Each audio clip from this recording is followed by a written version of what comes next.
ABN Marathi news मध्ये आपल्या सर्वांचं स्वागत आहे। ताज्या बातम्यांसाठी एबीएन मराठी न्यूजला सबस्क्राइब। मध्यरात्री सोलापुरात झालेल्या ढगफुटी सदृश तुफान पावसानं संपूर्ण सोलापूर शहरात हाहाकार माजवला आहे। अचानक आलेल्या या मुसळधार पावसामुळे शहरातील अनेक भाग जलमय झाले असून नागरिकांचे प्रचंड हाल सुरू आहेत। विडी घरकुल, दहिटणे, शेळगी आणि अक्कलकोट रोड परिसरात पावसाचा सर्वाधिक फटका बसला आहे। या भागातील अनेक घरात पाणी शिरल्यामुळे नागरिकांना रात्रभर जागून घरातील साहित्य वाचवण्यासाठी धडपड करावी लागली। परिस्थितीचं गांभीर्य लक्षात घेता महानगरपालिकेचे प्रशासनाधिकारी विठ्ठल ढेफे यांनी खबरदारीचा उपाय म्हणून या भागातील शाळांना आज सुट्टी जाहीर केली आहे।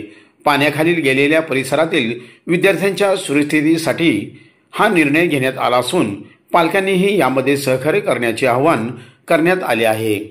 सोलापूर शहरामध्ये काल रात्री झालेला असा पाऊस झाला। गेल्या 4 तास सातत्याने एवढ्या मोठ्या प्रमाणात पाऊस जवळपास 20-25 वर्ष तरी एवढ्या मोठ्या प्रमाणात पाऊस झाला नव्हता।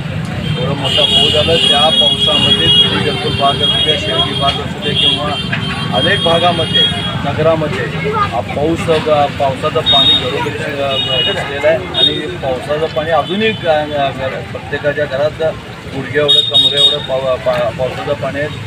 आयुक्त साहेबाला रात्री फोन करण्यात आलं, त्यांनी आपलं स्टाफ पाठवून दिलं होतं आपत्कालीन आणि त्यांचंही काम चालू आहे। आणि जिल्हाधिकारी साहेबांनाही फोन केलं की बाबा यांचा या जेवढ्या हजारो लोकांचं नुकसान झालेलं आहे त्या आपल्या ढगफुटी सदृश पावसामुळं आणि त्या लोकांना काहीतरी आर्थिक मदत मिळायला पाहिजे। यासाठी पंचनामा ताबडतोब करून घ्यायला पाहिजे। आणि या लोकांच्या या विडी घरकुल परिसरामध्ये मी गेल्या 2-3 तासापासून फिरत आहे आणि या भागामध्ये एवढ्या मोठ्या प्रमाणात लोकांचे रात्रभर हाल झाले। कित्येक लोक उभारूनच आपले रात्र काढली आणि काही लोक अजूनही लोकांच्या घरात पाणी आहे, तिथं कुठलं खाण्यापिण्याची व्यवस्था नाही आहे आणि या सगळ्या गोष्टीचा विचार करून ताबडतोब शासनाने व्यवस्था करावी।